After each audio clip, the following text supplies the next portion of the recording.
Hello, everyone, and welcome back to TalkCast English TV, where learning English is easy. No boring lessons, just real conversations. I'm Alina, and I'm so happy to be here with you today. Hi, everyone. It's Lucas. I'm feeling great today. How are you, Alina? I'm wonderful. Thank you for asking, Lucas. I'm really excited about our topic today. Oh, me too. I have been so curious. What are we chatting about? Well, today we're talking about something we all use, social media. But we're having an honest talk about how our online life affects our real-life communication. Wow, that is such a good topic. And it's so easy for everyone to chat about because we all have experience with it, right? It's a part of our daily lives. Are you ready to talk about this? I am so ready. And before we dive in, a quick and friendly reminder to please subscribe to our channel, TalkCast English TV, and give this video a like if you enjoy our conversations. It really helps us grow so we can keep making fun content for you. Yes, please. And if you know friends or family who are learning English, share this episode with them. Learning together is more fun. Absolutely! Okay, let's get started. So, Lucas, let's begin with a simple question. What is your favorite thing about social media? That's a great starting point. My favorite thing... I really love how it helps me stay connected with my family. My cousins live in another country, and with social media, I can see their photos and their videos. It feels like they are not so far away. It's a warm feeling. Oh, that is so sweet. I feel exactly the same way. It's wonderful for closing those big distances.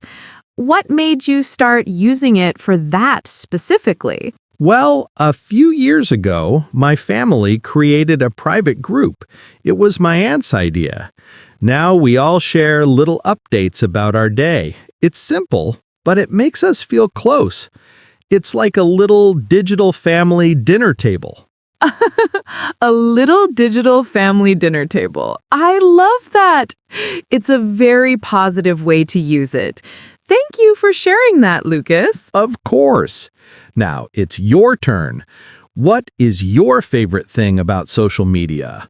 Okay, for me, I think my favorite thing is discovery. I love discovering things. I can find a new recipe for dinner, learn a new English word from a post, or see a beautiful place I never knew about. It's like a big, exciting library of ideas. Oh, that's a fantastic point. It's a window to the world. So, can you give me a fun example of something you discovered recently? Yes. Just last week, I saw a video of someone making a simple dessert with only 3 ingredients. I tried it, and it was delicious. It felt like a little adventure in my own kitchen. That sounds amazing. And you learned new vocabulary like recipe and ingredients. See? Learning English is everywhere. Exactly. It's all around us. All right, let's take that idea a little further. Now, let's talk about the other side. Sometimes social media can be a little difficult, right? Lucas, what is one thing you don't like so much about social media? Oh, that's an honest question. Okay, one thing I don't like is the pressure to be perfect. Sometimes I see everyone's perfect vacations, perfect meals, perfect lives, and I think, is my life okay? It can make me feel a little insecure sometimes. Thank you for being so honest. I think many people feel that way. It's completely normal. How do you handle that feeling when it happens? Good question.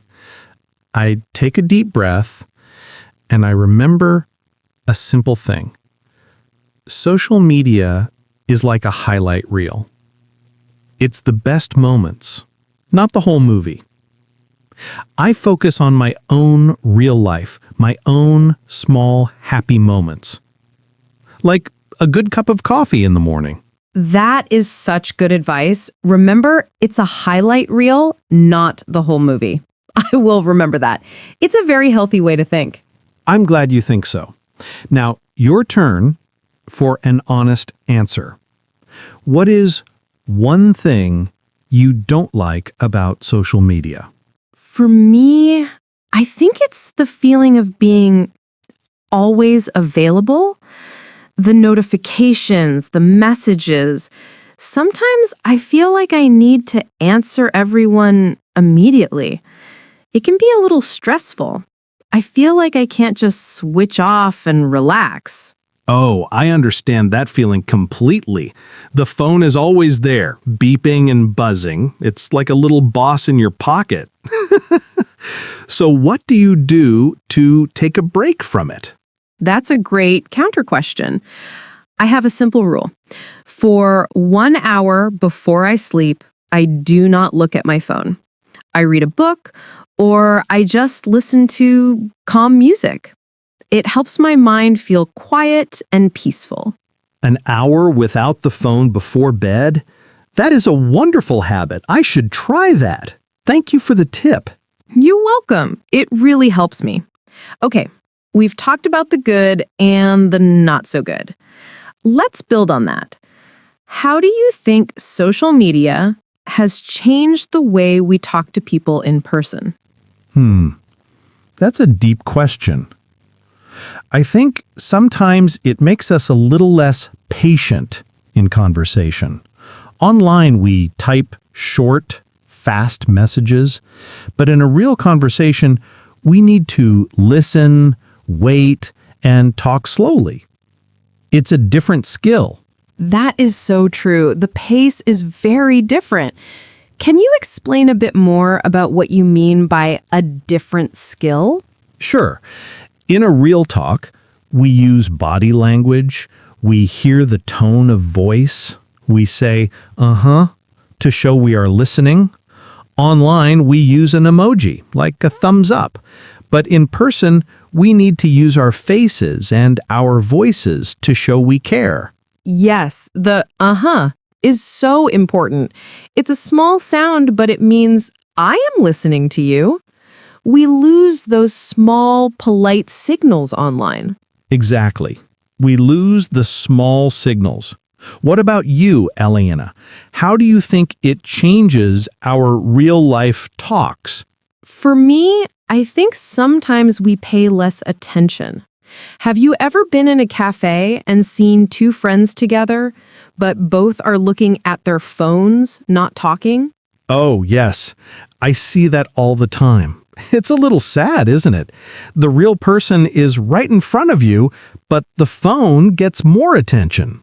It is sad. I think social media can sometimes make us forget to be present. We are so busy looking at other people's lives online that we miss the beautiful moment right in front of us. Be present. That is a perfect phrase. It means to be here, in the now, with the people you're with. It's a very important skill for good communication. It really is. Okay, let's take that idea a little further. Let's talk about some positive ways we can use social media for our English learning. Lucas, what's your tip? Oh, I love this.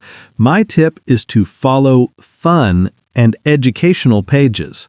For example, you can follow TalkCast English TV. But seriously, follow pages that post in English about your hobbies. If you love cooking, follow a chef. You learn English and you learn about your passion at the same time. That is brilliant. Learning English through your hobbies makes it fun and not like studying. So you learn new vocabulary without even feeling like you're in a lesson. Exactly. It doesn't feel like work. Now, your turn for a tip. How can we use social media to practice English? My tip is to be a little active. Don't just watch. Try to write a small comment. It can be very simple. You can write, "Great photo," or "I like this," or "Thank you for the post." It's a safe, easy way to practice writing in English. Great photo. I love that. It's short, it's positive, and it's great practice. And sometimes people will even reply to you. Then you have a mini conversation. Yes, a mini conversation in English. It builds so much confidence. All right, who's going next for a tip? It's your turn. Okay, my turn now. Another idea is to watch short videos, but use the subtitles. You can listen to the native speaker and read the words at the same time. It helps your listening and your reading skills together. Oh, using subtitles is a fantastic piece of advice. It connects the sound of the word with how it looks. That is so helpful for pronunciation, too. Definitely. It helps you hear the rhythm of the language. What's one last tip you have for our listeners, Alina? One last tip, be kind online. Just like in real life, use polite words. Say please, thank you, and give compliments. Practicing kind English is the best English. I love that. Kind English is the best English. We should make that our motto. It makes the online world a better place, and it's great practice for being polite in person, too. Absolutely. Well, Lucas, it feels like we have covered a lot. We talked about the good parts of social media, like staying connected and discovering new things. And we also talked honestly about the difficult parts, like feeling pressure and forgetting to be present. And finally, we shared some fun, positive tips for using social media to learn English. I think this was a very useful and honest conversation. Me too.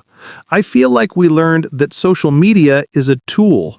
It's not good or bad by itself. It's all about how we use it. If we use it with awareness, it can be a positive part of our lives and our English journey. Beautifully said, Lucas. Using it with awareness is the key.